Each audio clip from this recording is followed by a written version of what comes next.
You are listening to the Why Smart Women podcast, the podcast that helps smart women work out why we repeatedly make the wrong decisions and how to make better ones. From relationships, career choices, finances, to faux fur jackets and kale smoothies. Every moment of every day, we're making decisions. Let's make them good ones. I'm your host, Annie McCubbin, and as a woman of a certain age, I've made my own share of really bad decisions. Not my husband. I don't mean him, though. I did go through some shockers to find him. And I wish this podcast had been around to save me from myself. This podcast will give you insights into the working of your own brain, which will blow your mind. I acknowledge the traditional owners of the land on which I'm recording, and you are listening on this day. Always was, always will be, Aboriginal land. Well, hello, smart women. For the next 3 weeks, I'm going to be playing 3 chapters a week of my audiobook from Why Smart Women Make Bad Decisions and How Critical Thinking Can Protect Them. So if you find yourself listening in and you're up to chapter 4, by all means, wind it back, go back to chapter 1 because it's a narrative and it has a very strong narrative arc. Hope you enjoy it. See you on the other side. Bye. Chapter 4. The cat has a weight problem. You are fat, fat, fat, fat. Since the hipster left you 2 days, 6 months and 14 hours ago, you've enjoyed a heroic amount of Chardonnay, but now you've taken yourself in hand. Last week you lost 0.5 kilo and executed a lame air punch in the bathroom. The cat was in the bathroom at the time, not weighing herself. She has a positive body image. If she could understand the principles of mirrors, she might not have. She's quite fat. You feed her a lot of chicken to ensure her continued tenancy. She has not, to the best of your knowledge, been in a juice fast and does not talk online to the Siamese next door about detoxing and clean eating. You, however, have been clean eating for 6 weeks. This current dietary phase was precipitated by an online article accompanied by before and after photos of a girl called Darcy Harrington. Darcy swore that her body's dramatic and rapid transformation was a result of getting back to nature. Organic, clean eating, juice fasting, detoxing, and eschewing vaccinations. Vaccinations were a plot by Big Pharma to fill your body with toxins and possibly make you autistic, said Darcy. If your body wasn't struggling with all the toxins caused by vaccinations, processed foods, dairy, gluten, sugar, chemicals and GMOs, it would naturally restore itself to its ideal weight. Our bodies were not designed for the toxic, unnatural environment we were forced to exist in, she said. She sat in front of the camera in all her clear-skinned thinness and spoke of how she'd been dieting for years but had finally stopped. Wanting to be thin was so yesterday. Darcy simply wanted to be healthy, fit and clean. She certainly looked clean and thin.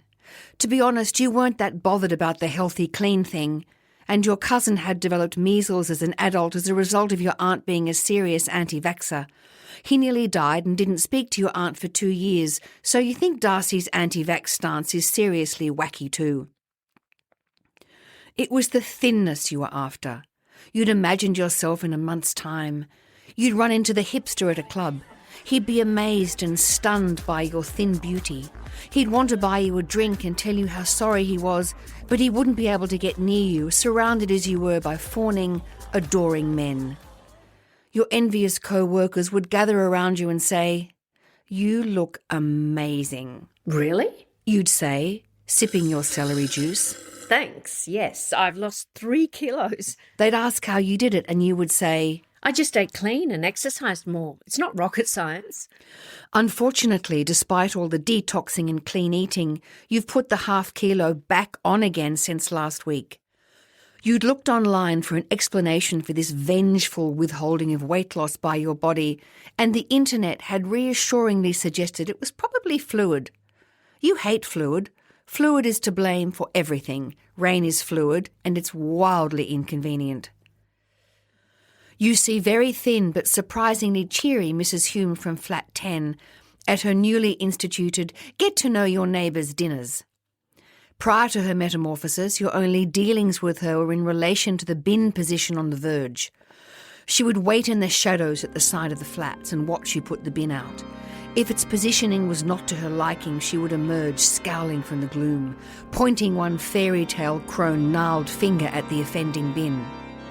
However, since the night of your embarrassing breakdown on the landing, she's transformed. She's now the good witch of the flats. She bought you a kettle, feeds the cat if you're late home, cooks you delicious high-calorie brownies, and is constantly organising dinners. At the last dinner, while Mr. Kovacic, having tucked his military jacket into his track pants, drilled you all on Morse code, she had devoured her second piece of the Croatian cherry cake. It was a long evening. By the end of it, you could all tap out your names and "I need help, bring a medic" in Morse code. You suggested that a mobile phone could be quicker than tapping out Morse code on the wall. But Mr. Kovacic looked at you severely and said, "Cat, in a war, the first thing the enemy does is cut the telecommunication lines." "Settle down, Dad. We're in Sydney, not Dubrovnik," said Nika. A long discussion then ensued between Mr. and Mrs. Kovacic about how long canned goods last in case of a breakdown in the social order. During the discussion, Mrs. Hume ate her third piece of Croatian cherry cake and another 2 pistachio biscuits. Thinness is wasted on the old. You'd ask her how she stays thin, but you're worried she'll say she's usually fat, but she's dying. She's been so kind to you of late that if she was dying, you'd feel compelled to take care of her. You're worried you may not have the moral fortitude to care for the dying, so you say nothing. The Kovacics have a relaxed relationship towards food, and Mrs. Yi is Asian. Asians are all thin. You wish you were Asian. Take Amelia at work. She's thin. You asked her the other day how she did it. "I can't keep weight on," she'd said. "No matter what I eat, it just goes straight through me." You'd wanted to stab her in the eyes with your quinoa and kale salad fork. Instead you said, Well, I think you look amazing. at which point she grimaced and said, "You should try having to find clothes you like in a size 4. She'd walked away on her little stick legs and you'd chewed on your quinoa and kale salad and imagined yourself calling out to the shop assistant, This size 4 is too big. Do you have a 2? Today when you get to work, you're told it's George's birthday. They're having cake in the communal area around the corner. "It's chocolate mud," says thin Amelia. This sends you into a spiralling panic. You love chocolate mud cake. If you approach the chocolate mud cake, you will be lost. Not only will you have the fluid-induced 1/2 kilo to deal with, you'll also have potentially another kilo on top of that. It would be intolerable. I can't come. You say. I've got a proposal to knock out before 5. Thin Amelia's not buying it. "Come on," she says firmly. "George is new." You approach the communal area. There is the sugar, dairy, gluten-laden cake. There is new Georgia. She is also thin. At that moment, faintly overweight Jenny moves into view. You watch her trajectory, hoping she will join you at the cake table. But she deftly avoids it by waving her hands and indicating with a medley of facial expressions that she'd love to stay, but she's on the ropes with her project. Damn her. Where's the solidarity? You have now drawn parallel with the cake. You will only have a sliver just to be welcoming to thin new Georgia. "No!" Says thin new Georgia. "Have a decent piece. For God's sake, you only live once." It's true. You do only live once, and you've had an awful 2 months, 5 days and 20 hours since the hipster left, taking the couch, juicer kettle, Moroccan silver teapot and matching glasses, heater, washing machine, dryer, coffee table and TV remote with him. You'll get off the train 3 stations early tonight and walk. You'll get up at 6 tomorrow morning and go to the gym before work and only eat miso soup and rice crackers. 2 large pieces of cake later, you feel sick. The hipster would have said, "Serves you right for eating toxic sugar." Fructose, the most evil of all sugars, never passed by his tiny teeth. You are losing interest in your getting off 3 stations early plan. Your thin co-workers are now talking about going out for drinks and a Thai meal. A nice pad Thai would offset the evil fructose which has gummed up your mouth. That evening, you are sitting in the back of a cab you can't afford, the thought of walking to the train station having defeated you. You look out the window of the cab and see a skinny, stray dog scavenging his way through some garbage. His world is not one of a cornucopia of ever-available delicious food. He's obviously doing intermittent fasting, with some success. Intermittent fasting is clearly the way.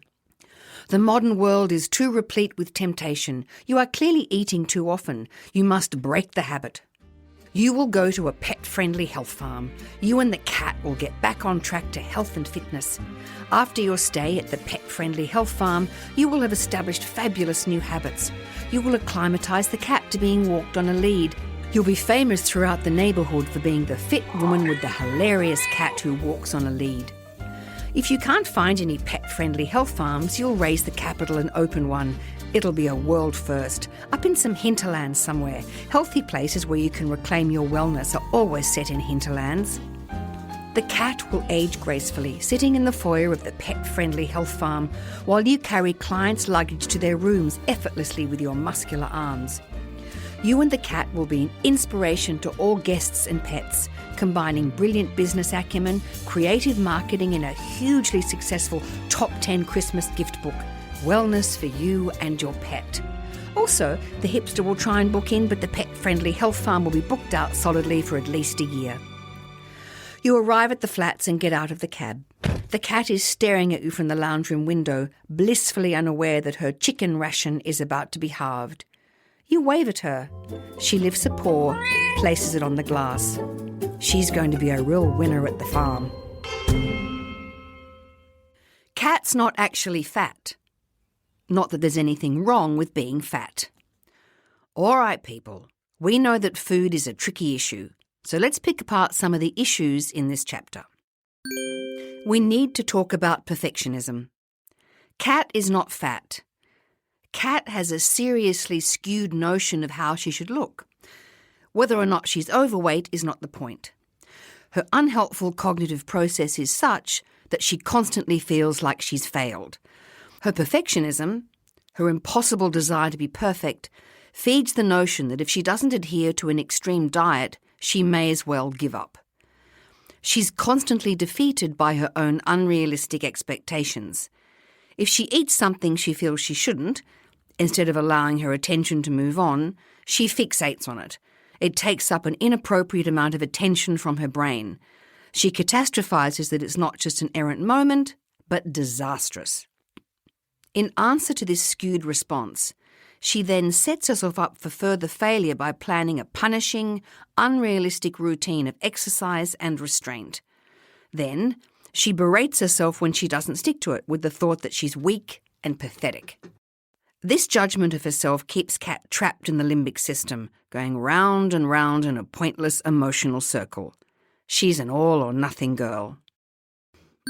And unrealistic expectations. It's not just food that trips us up when we're trying to meet unrealistic expectations.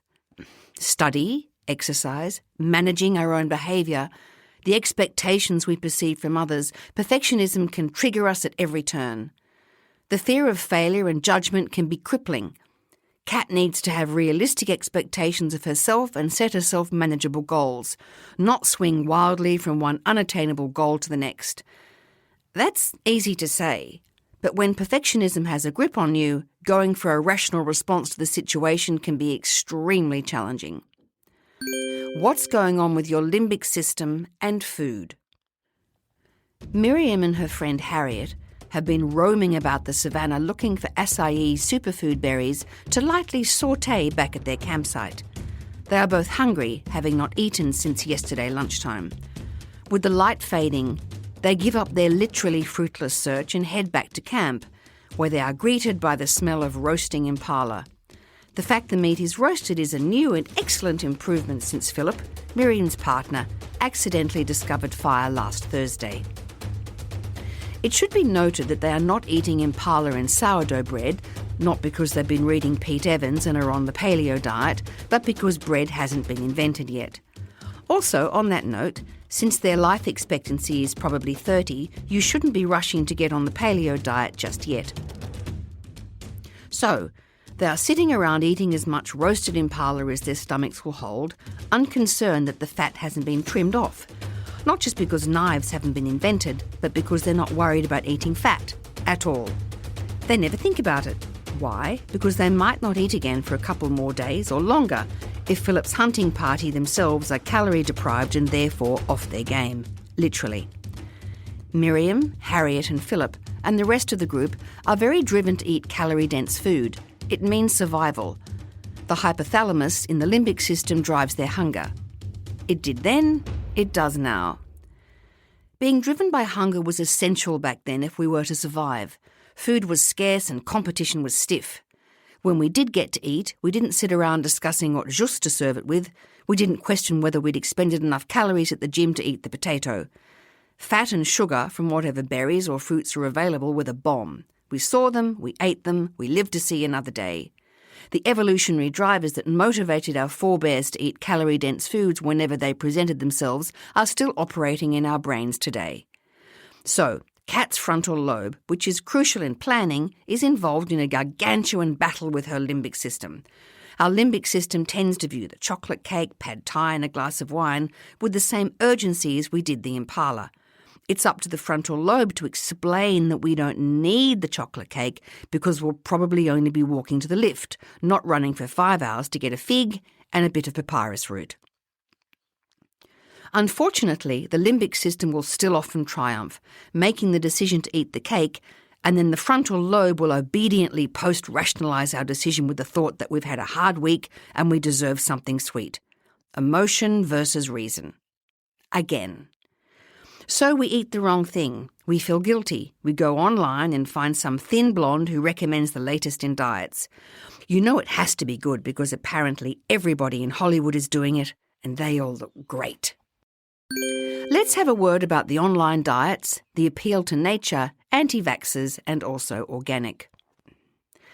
We've all been on the internet and come across some new diet that sounded really promising because it had some sciencey sounding words and it spruiked the notion that it was natural. Anyone can have an opinion. Going on the internet and looking something up is not doing research. Proper research is conducted by specialists in their fields and takes years. Beware the word natural. It's an umbrella term that means precisely nothing. There's a lot of noise about us all needing to be back in tune with nature. If we could just reacquaint ourselves with the beauty of the natural environment, all would be well. In Hans Rosling's fabulous book Factfulness, he makes the point that nature is not something beautiful that we need to find our way back to or be in accordance with. For most of our existence, it's actually been trying to kill us. Tsunamis are natural, as are earthquakes and hurricanes. Cancer is natural. Arsenic is natural. Death-cap mushrooms are natural. If you wandered out into the bush and had a chew on some random plant, you'd probably find yourself sick, if not dead. Nature was not designed to serve humanity. Nature is dog-eat-dog. But the word natural persists, representing the hallowed road to a healthy life. Stop imagining a past that doesn't exist. Since 1900, life expectancy has more than doubled. Things were not better when we ate organic, natural food and treated ourselves with herbal medicines. We could die from a cut, and we didn't know germs were a thing. This is not to say that nature, in all its facets, is not a wondrous part of our existence. It's the use of the word natural as a marketing tool that's problematic. When we think of the word natural, images come to mind of pristine forests, clear blue lakes, children frolicking in sun-filled meadows, their energy fueled by plates of organic natural oats. The word natural is slathered on everything from dog food to moisturiser, and it's worth questioning what it actually means. There's an implication that if we could just lead a natural, chemical-free existence, we'd lead healthy, long lives. But would we? Go and do a yoga class by all means, but just because someone can do a downward dog doesn't give them the authority to advise you on whether or not you should be vaccinating your child. Vaccines are responsible for the abolition of diseases that have come roaring back into life because of the madness of anti-vaxxers. Get yourself and your children vaccinated. Also, vaccines do not cause autism. We're using a heuristic when we think about chemicals. In Chapter 3, Mrs. Hume was using a heuristic, a mental shortcut, in her assessment of her neighbours. When we're wading through health claims, we're equally as likely to put products with highly variable characteristics into the one convenient bucket. We have the chemicals bucket, apparently bad, and the nature bucket, apparently good. This generalised thinking makes it impossible to assess the information at hand. Chemicals are in everything. If you've been spooked by the chemicals are toxic message, go and look up the chemical makeup of a banana or blueberries. It's very reassuring. Of course, there are huge problems with chemicals contaminating our environment. Pollution is a massive issue. However, the fact that some chemicals are bad and dangerous for humans and the environment doesn't mean they all are. Organic foods are sitting neatly in the natural bucket. They're marketed as pesticide-free, but this is incorrect. They use so-called natural pesticides, like copper sulfate and rotenone, which may be natural, but can also be toxic and do not require the same level of analysis of so-called unnatural pesticides. Our obsession with natural is part of our desire to return to a previous era, when everything wasn't soaked in chemicals and we ate pure foods uncontaminated by processing. But it should be kept in mind that only 100 years ago, when presumably we were mostly eating these organic, clean, natural foods and relying on natural herbal remedies if we became ill, life expectancy was about 50. 100 years before that, it was 40. Thanks to medical technology, improved food safety, education, improved sanitation, and 1,000 other developments brought about by science, we're now living to 82. Let's not listen to yoga teachers, cricketers' wives, alternative health doctors, or thin dieting girls on the internet when it comes to what we should be eating and drinking, and whether or not we should be vaccinating ourselves and our children. On that note, we should. Do as much exercise as you can, as often as you can. It's unbelievably good for you. If they put all the benefits of exercise into a pill, they'd have the best-selling medicine on the planet. If you can do it in a gym or somewhere else where you're exercising with people, even better. You get the social aspect along with the exercise. Getting smarter. Next time you're contemplating going on a diet, remember that your limbic system is going to be in constant battle with your frontal lobe.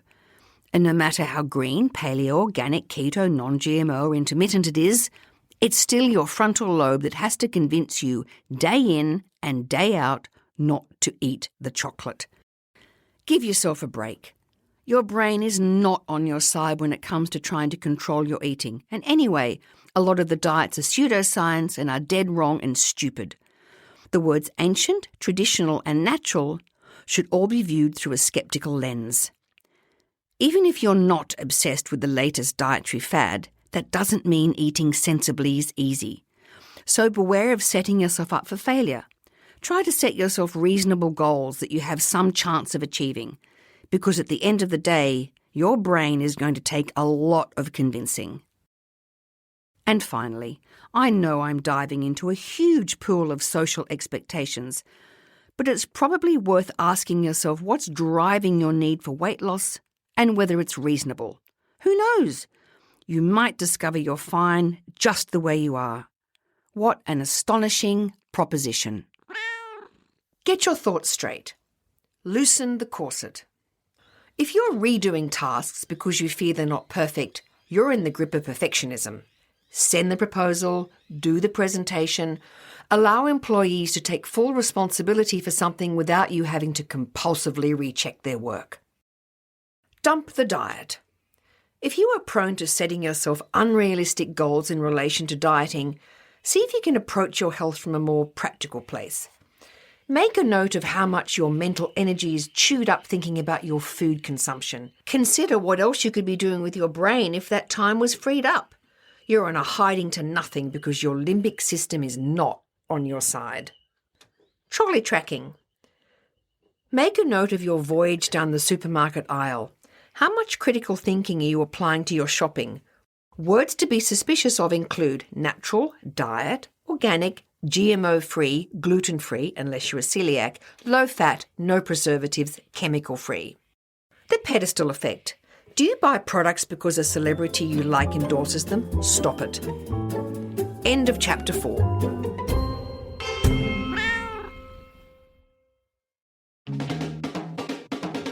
Thanks for tuning in to Why Smart Women with me, Annie McCubbin. I hope today's episode has ignited your curiosity and left you feeling inspired by my anti-motivational style.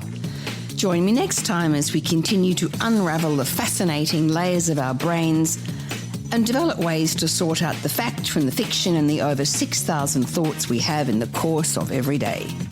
Remember, intelligence isn't enough. You can be as smart as paint, but it's not just about what you know, it's about how you think. And in all this talk of whether or not you can trust your gut, if you ever feel unsafe, whether it's in the street, at work, in a car park, in a bar, or in your own home, please respect that gut feeling. Staying safe needs to be our primary objective. We can build better lives, but we have to stay safe to do that. And don't forget to subscribe, rate and review the podcast and share it with your fellow smart women and allies. Together, we're hopefully reshaping the narrative around women and making better decisions. So until next time, stay sharp, stay savvy, and keep your critical thinking hat shiny. This is Annie McCubbin signing off from Why Smart Women. See you later. This episode was produced by Harrison Hess. It was executive produced and written by me, Annie McCubbin.